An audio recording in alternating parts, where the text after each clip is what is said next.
Before we start our discussion on language-based accommodations that are, more specifically addressing the needs of English language learners, I'd like to introduce some of the difficulties ELLs encounter because of language use and content area tests. And I want to focus on vocabulary, grammar, and syntax. When we talk about vocabulary, a lot of times it's easy to identify the plural of nouns, for example, book, so we add an S at the end. But in many circumstances, sometimes, especially when we talk about tests that are in science, we have nouns that are not regular. So, for example, criterion is criteria. One different example is based on a personal experience. I had a conversation with a teacher, and she told me that one time when she gave a test to an ELL student, she was surprised to see the ELL student drawing something in the answer box, and she asked the student, why did she do that? Why did she draw the answer in the box? And it's simply because the test instructions said draw a conclusion. So that's an example of difficulties with, let's say, grammar and vocabulary. Many test items, probably because they want to make sure that students don't get the construct in a very easy manner. They use very complex sentences. So, for example, if we look at social studies test items, we can see sentences that contain 4 or 5 verbs. So when we have 4 or 5 verbs in a sentence, it's quite difficult to see for an ELL to identify which is the main verb of the sentence. So if you identify the main verb, you are on your way to identifying the answer to the question. So given the complexity of academic language, what are some language-based accommodations that address the issue of language proficiency and ensure content area tests measure knowledge of the subject and not academic proficiency, not language academic proficiency in English? Great question.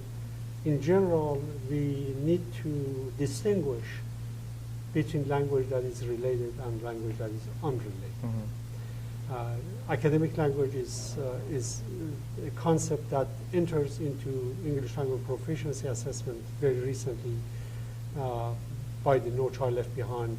That's a great contribution of No Child Left Behind, mm-hmm. by the way, to say that academic language should be measured. Should be measured. Right. And identified.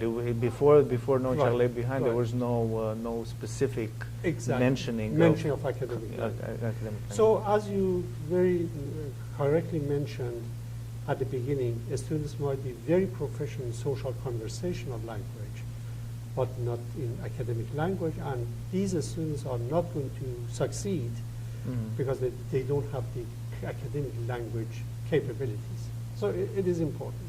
Therefore, accommodations that we are going to be are relevant has to be toward or oriented toward academic learning of academic language. So I have several examples of accommodations that are relevant for English language learners.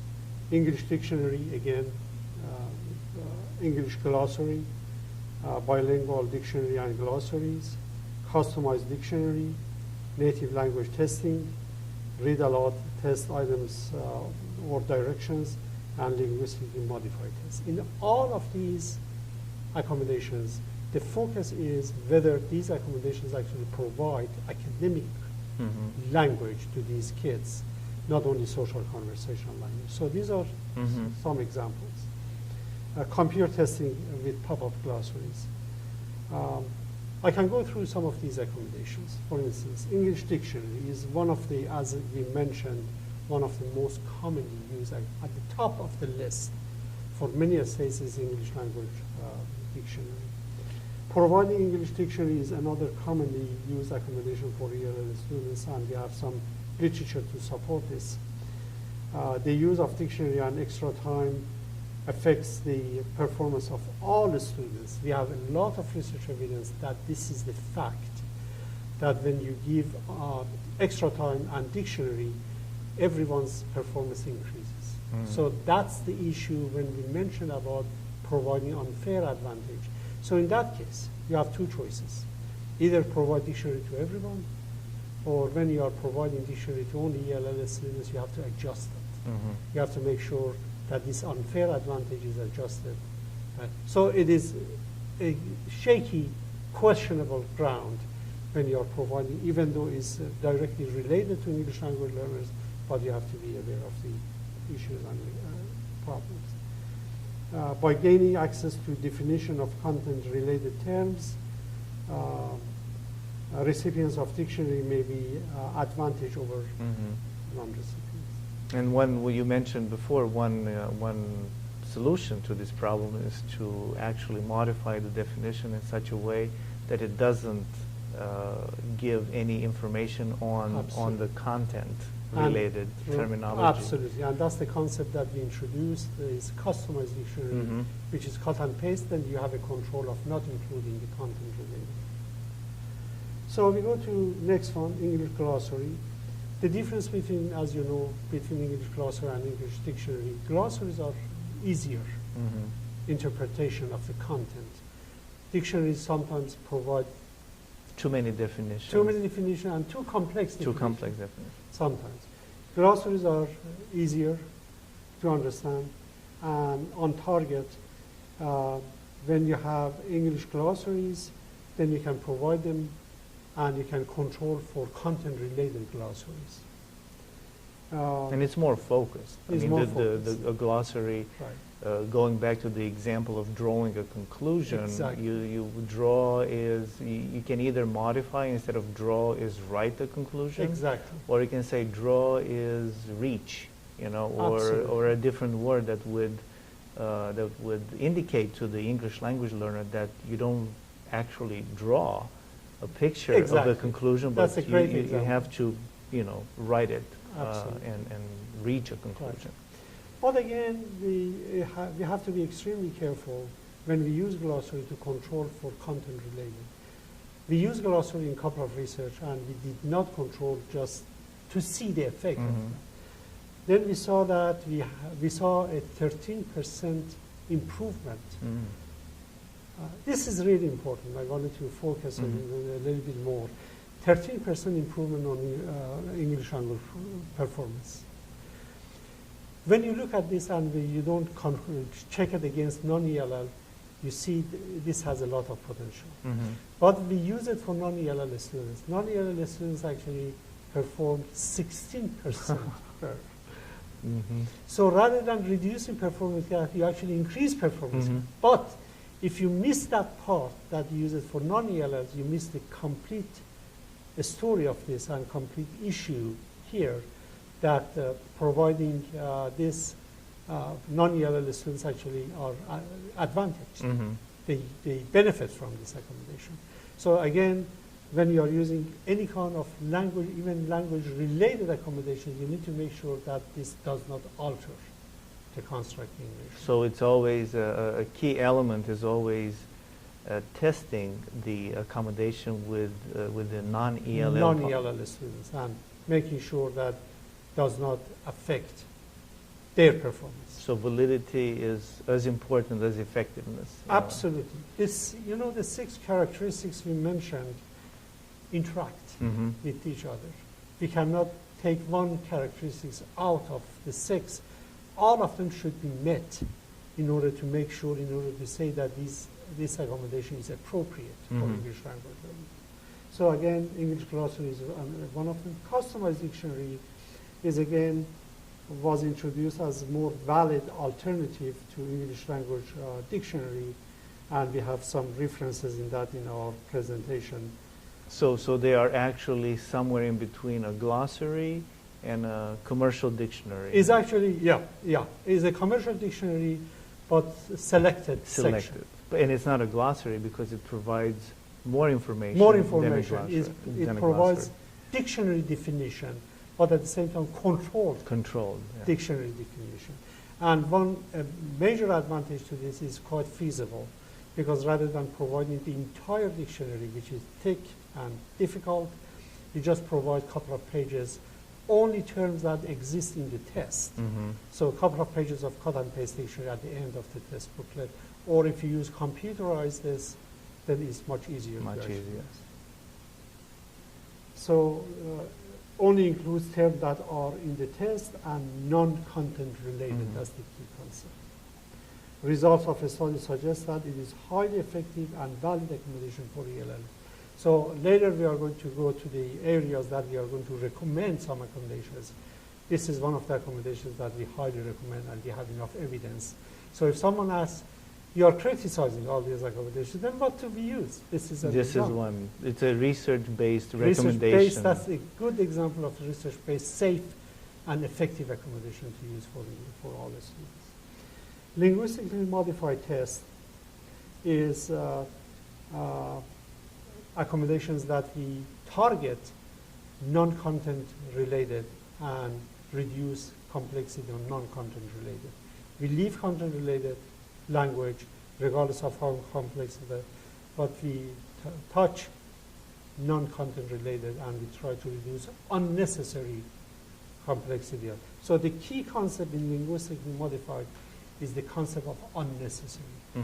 Who decides what is necessary and unnecessary? A team of experts, including content experts, linguistic experts, and measurement experts, make a decision collectively of the assessment, and that can be done at the beginning, at the item development stage. Instead of waiting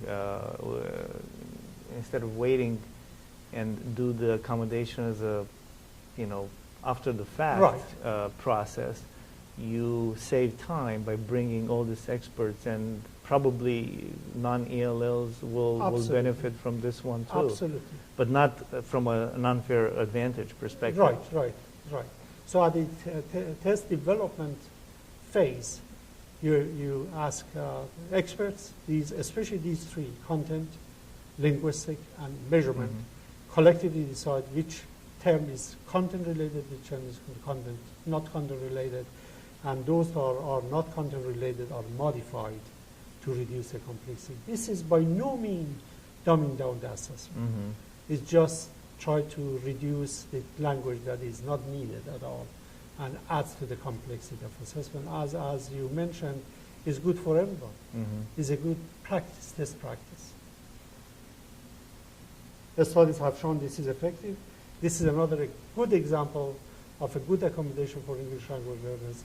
Again, when we criticize those that are not good, we have to provide some examples of good accommodation. So these are the two examples of good accommodation. Computer testing. Computer testing for ELL students is a very, has a lot of potentials. By that we mean, rather than, you can include customized dictionary, you can include glossary, you can control for content related, unrelated, you can reduce language complexity because of the ease of computer assessment. And in addition to all of these things, the computer mode of test administration brings some kind of motivation and interest to the entire. When the students actually are faced with the computer assessment, they show more motivation of, for the assessment. Computer accommodations, in addition to all those potentials, have the potential of incorporating many of the ELL direct related accommodations. For instance, it can include dictionary, glossary. In some of the computer systems we have developed, we have included pop-up glossaries. The students actually go to the word that they don't understand, and if the word is non-content related, a glossary pops up. And the students can see that. In addition to seeing which words are glossed, the computer keeps track of how many seconds the students actually spend on that. So this is a valid and effective accommodation. It's effective because we know glossary helps ELL students. Valid because we select only non-content related words. So we have the choice before we create a system, we have the choice of selecting terms that are not content related and that are not altering the construct being measured. And we often hear teachers saying that translating the test into the native language is probably the best accommodation. What does the research on this type of accommodation tell us? This is one of the most important areas in accommodation that has remained controversial. Native language accommodations has a lot of potentials, but has a lot of limitations as well. The main limitation is that if students are not instructed in native language, then this accommodation not only going to help, but is actually hurts. Mm-hmm. We have done, some other people have done some studies. When we provide assessment in English to students who are very fluent in their native language, and assessment in native language, they benefited much more from assessment in English because mm-hmm. they learned the academic terms in English.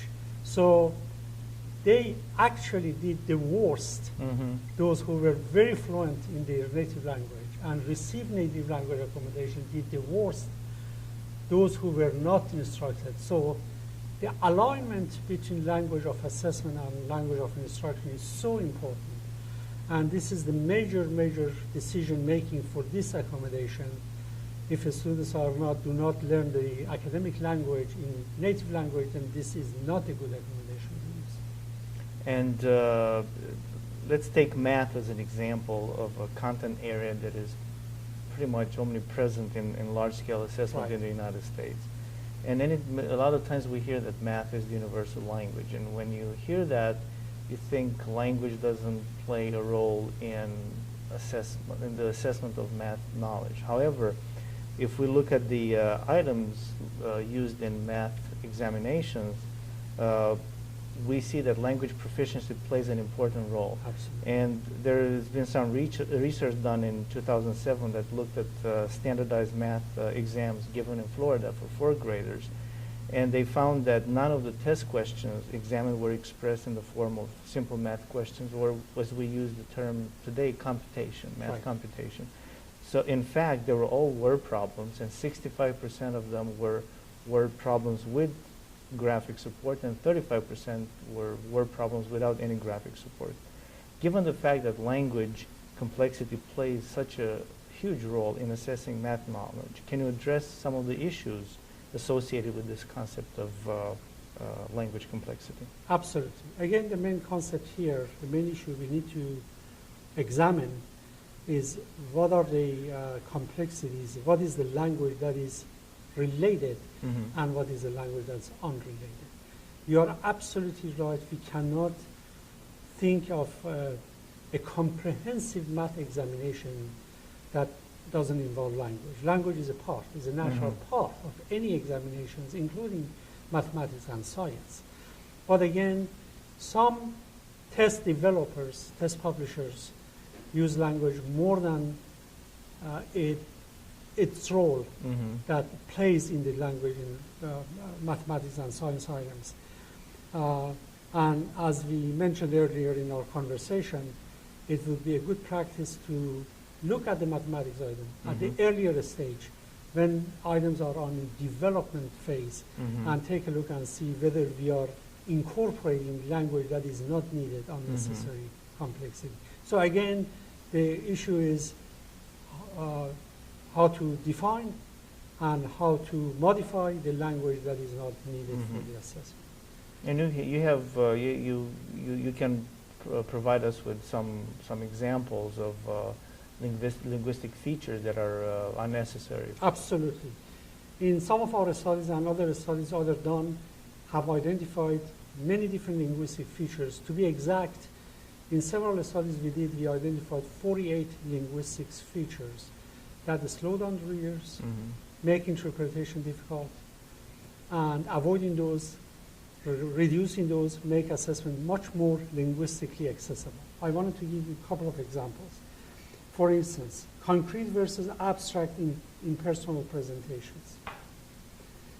Item length. The longer the item, the more language involved, and the more difficulty ELL students have. Unfamiliar vocabulary. In many of the mathematics items and science items, rather than using unfamiliar vocabulary, you can use vocabulary that are familiar. You don't compromise any of the mathematical concepts by doing that, but you make it more readable, more accessible. Nominal heaviness. I'm going to give you some examples of all of these features. Relative clause, conditional clause. Rather than if condition, you just say without using if condition, because for that, we have found, especially for non-native speakers of English, condition, when you put condition, that makes it more difficult. Passive voice. This is just one simple change, but has a lot of impact. Always use active voice rather than passive voice. By changing passive to active, you don't compromise any of the content of mathematics, just make it more readable, more accessible. And long noun phrases, subordinate clauses. These are some examples.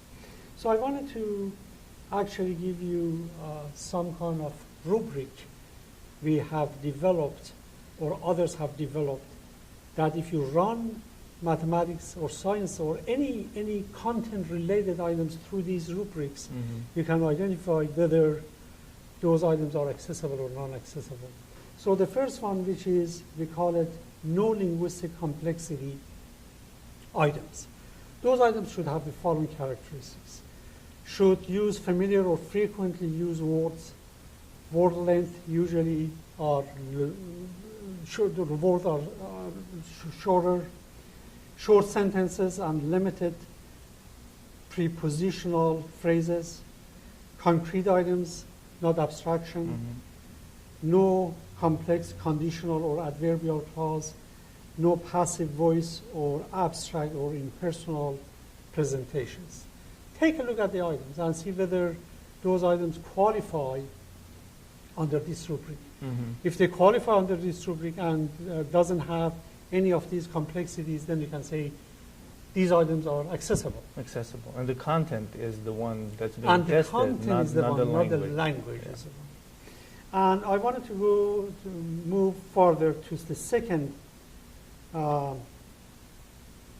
rubric, second phase. You have a still familiar for frequently used vocabularies and words, but a little bit more complex. So if you compare the page 2 rubric that we have in our presentation, in our PowerPoint presentation, you see there is increasing level of linguistic complexity in the second one.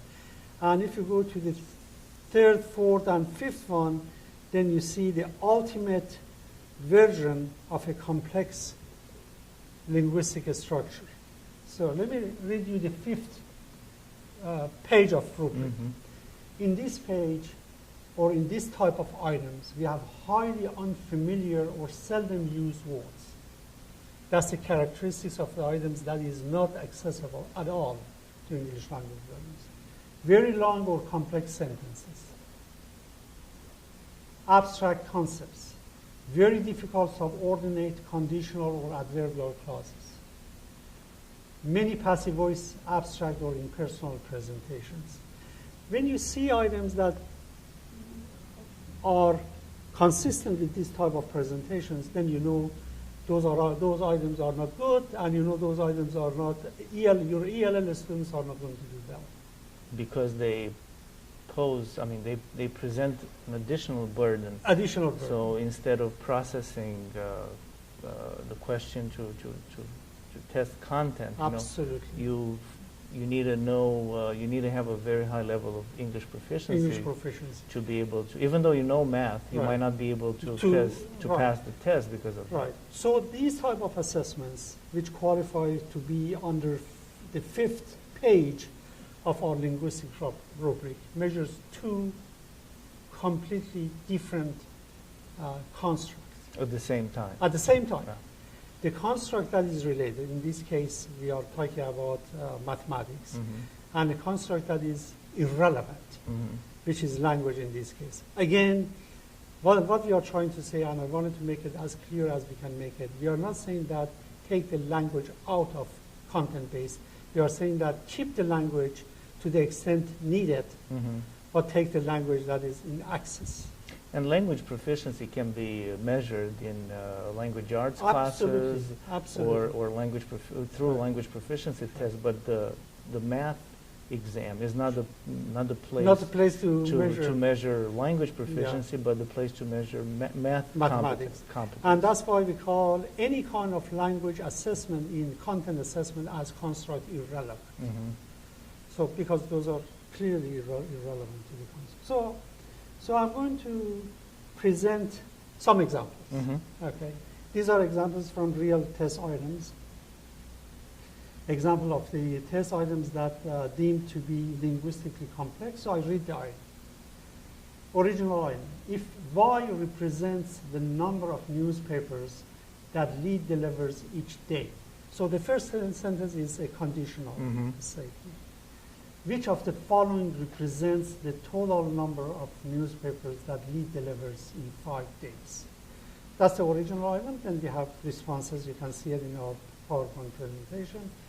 Then we modified this and we said lead delivers Y newspaper each day. We get rid of if conditional. We shortened the sentence. How many newspapers does he deliver in 5 days? We did not compromise any of the math content. Math content is there, not based on my judgment, which is my field is not mathematics. It is mathematics, but it's mostly a statistical mathematics. It's based on 8th grade or 4th grade teachers or content experts in mathematics. They say, no, you did not change any of the content and stuff like that. So what did we do here? Conditional clause changed to separate sentence. These are the changes we made. 2 relative clauses removed and recast. Long nominals shortened. Question phrases changed from which of the following represent to how many. Shorter, much more straightforward. Item length changed from 26 to 13 words. And then average sentence length changed from 26 to 6.5 words. These are the changes by doing minor changes, minor revisions, and none of them are math related. Then when we use this in research design, randomly assign this, gave some students the original version, some students the revised version, ELL students consistently performed better on the revised items. And they can use this as a reflection of the 5th stage when you presented the rubric of language complexity. Right.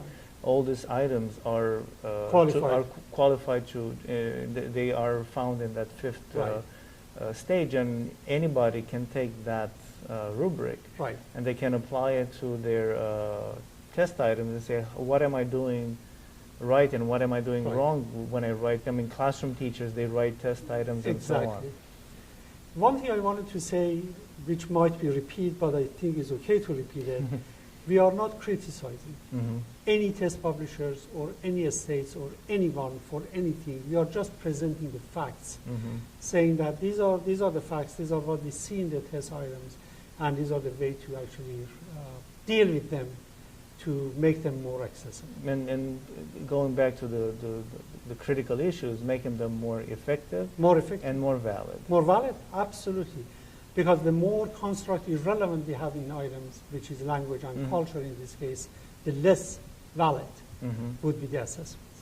And what are some of the, to end our discussion, what are some of your conclusions and recommendations when talking about assessments for content area tests related to English language learners? Assessment and instruction for ELLs. When we are talking about assessment, I wanted to take just a few seconds here and mention this because it is extremely important. Assessment does not exist in vacuum. Assessment and instructions go side by side. When we are talking about language complexity, we are talking about complexity in assessment and instruction. Textbooks, teachers' lecture, and everything. If teacher's lecture and teacher's instruction is complex in language, you have the same issue. ELL students may not be able to follow teacher's instruction and textbooks. And if the teacher doesn't use a recommended accommodation, again, it's irrelevant. Absolutely. Accommodations do not serve their purpose. But some teachers may use complex linguistic structure in her or his instruction, not because they wanted to purposely use it, but they may not know about what type of impact these may have on ELL students.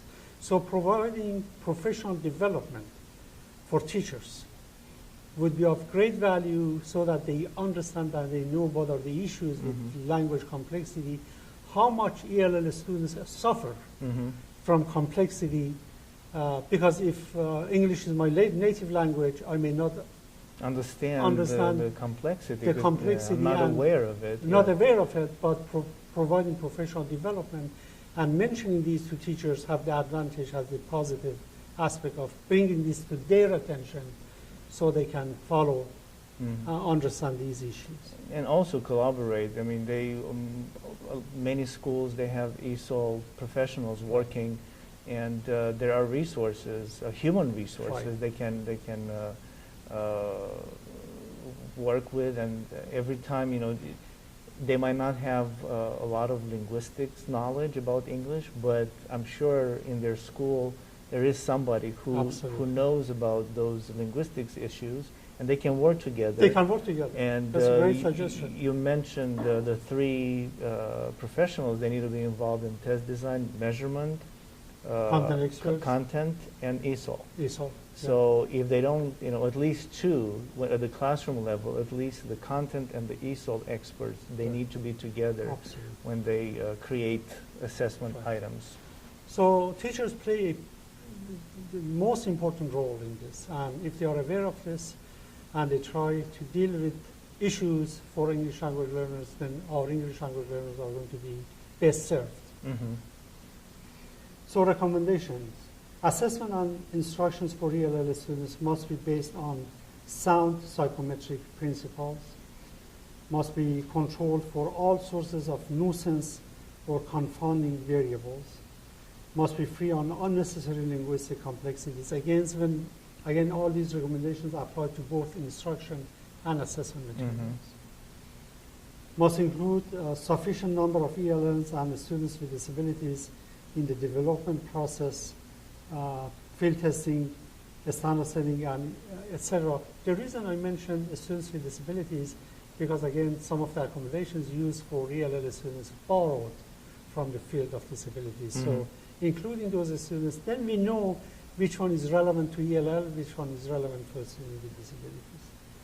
Must be free of bias, such as cultural bias, must be sensitive to a student's linguistic and cultural background. Accommodations must be relevant in addressing assessment issues for ELL students. Again, relevance is such an important, and unfortunately not many people pay attention to this relevance. And the reason I'm saying this, again, not to criticize anyone, but to say these are the facts. We see a lot of accommodations that are used that clearly are not relevant for ELL students. Must be effective in making assessment more accessible for ELL students, should not alter the construct being measured, and must provide results that can be aggregated, that's comparability issue, with the assessment outcomes under standard conditions, and must be feasible in national and state assessments. Couple of, just one more slide to go. Examples of research-supported accommodations. Providing a customized dictionary is a viable alternative to providing traditional dictionary, and the reason for that is quite clear, because of feasibility issues, because of the validity, providing unfair advantage, and all those things. So use customized dictionary.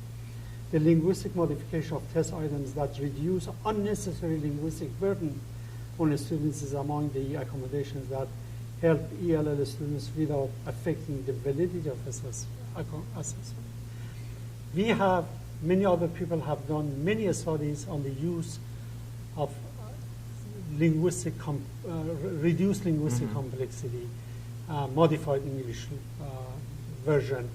No study so far has found anything that affects non-ELL students. So it's a valid, it's safe, it's good to use. It may also help non-ELL students at the lower level of mathematics and science proficiency, which is good, which doesn't affect the validity. Because we want to measure content. That's what we want. So Exactly. it doesn't matter Exactly. if the language is simplified, Yeah. as long as the content and the construct is not Right. affected. So what I was trying to say in this section, in this part, is that these are good examples that are research supported, research based, and we know the validity of assessment under these accommodations are not compromised. And computer testing with added extra time and glossary has shown to be very effective, yet valid accommodations, and we have support, consistent research results for these assessments. Thank you, Dr. Abedi. It was a very a great discussion Thank you, with sir. with lots of very important information, and we thank you for your time and for your insightful thoughts. It was a pleasure, and thank you so much for the opportunity to do this presentation. Thank you. Appreciate it.